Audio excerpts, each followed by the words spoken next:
Olá, eu sou o professor Vanderlei Carbonara e a aula de hoje é para nós pensarmos a formação humana. Como é que a formação humana ela se apresenta a nós como uma questão, como um problema filosófico? É sobre isso que hoje nós vamos nos ocupar. Quando utilizamos a palavra formação, que sentido nos vem à mente no primeiro momento? Um dos usos do termo refere-se a ciclos de ensino e as respectivas certificações, como é o caso de quando dizemos eu me formei no curso técnico ou fulana se formou em pedagogia. Nesse tipo de uso, a palavra formação está associada a programas pré-estabelecidos, cujo cumprimento pode ser medido e comprovado. A palavra formação também pode indicar um processo, tal como é o caso das ideias de formação continuada, formação permanente e formação ao longo da vida. Nos dois usos referidos, a ideia de formação guarda a ideia de que alguém se forma e outro age para que essa formação ocorra. Existem, portanto, ao menos dois atores, o formador e o formado, ou formando. Ambos os usos são legítimos. Porém, para os estudos de filosofia da educação, nós tomaremos uma compreensão mais ampliada sobre formação. A ideia de formação será sempre referida como processo de constituição humana ou de humanização. Para justificar esse uso, seguirei com um percurso de argumentos e exemplos. Acompanhe. Para iniciar a reflexão sobre o conceito de formação, vamos tomar por referência a cena de abertura do filme 2001 Odisseia no Espaço, do cineasta Stanley Kubrick. Você poderá assistir essa cena inicial em diversas postagens em canais do YouTube e poderá encontrar o filme completo em plataformas de streaming. A cena de abertura é apresentada como a origem da humanidade e retrata o momento decisivo de transição de um grupo de hominídeos. Nos primeiros momentos da cena, os hominídeos estão completamente à mercê das forças da natureza, com poucos recursos para interagirem. Dividem as poucas plantas de um solo árido com outros animais, tentam sobreviver aos ataques de predadores e disputam com outros grupos de hominídeos a pouca água disponível.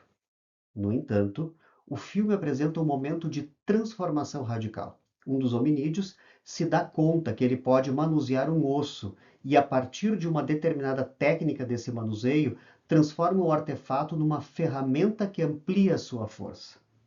Após dominar a técnica com a ferramenta e ensiná-la aos demais, a condição de existência do grupo se transforma substancialmente.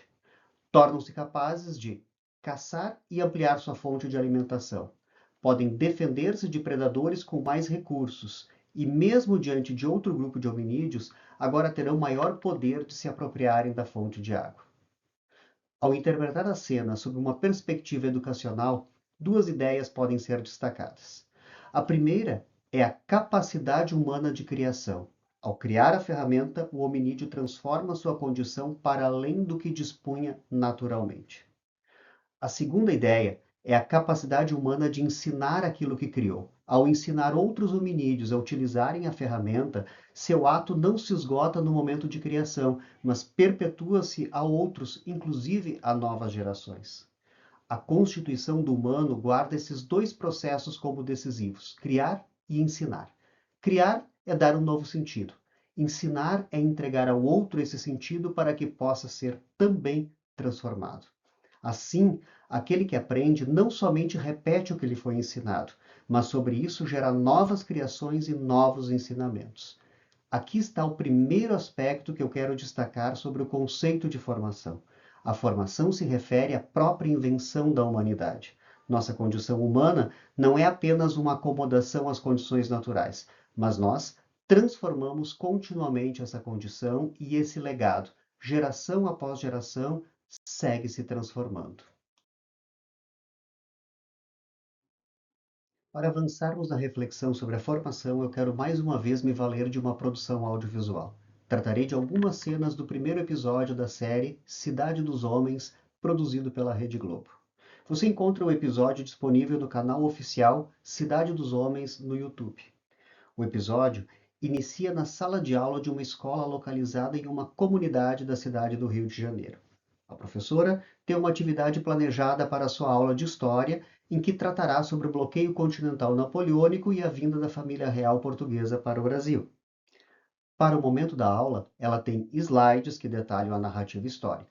Depois, pretende levar os estudantes para Petrópolis, onde poderão conhecer uma das coroas imperiais. Porém, mesmo com tudo planejado, a experiência de sala de aula não se mostra muito positiva.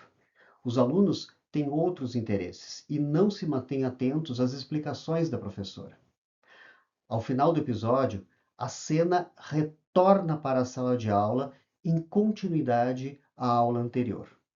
O desinteresse dos alunos é tanto que a professora já pretende cancelar o passeio para o Museu de Petrópolis. Nesse momento, ela é surpreendida por um aluno que se propõe a demonstrar que prestou atenção na aula. A Cerola, como é chamado, reconstrói a narrativa histórica a partir de elementos do seu contexto de convivência. Faz uma fusão entre a geografia europeia e as comunidades localizadas em morros cariocas, associa o domínio militar napoleônico ao poder exercido por traficantes do Rio de Janeiro. O que se vê é um exercício de atribuição de sentido. A Cerola não somente guardou na memória a explicação da professora, mas atribuiu um sentido a partir da convergência entre o explicado e o vivenciado. O que isso nos ajuda a pensar sobre a formação? Formação não se dá como simples apropriação ou acúmulo de conhecimentos transmitidos. Todo processo formativo sempre implica uma atribuição de sentido, pois está relacionado à dinâmica já tratada sobre a criação e seu ensino.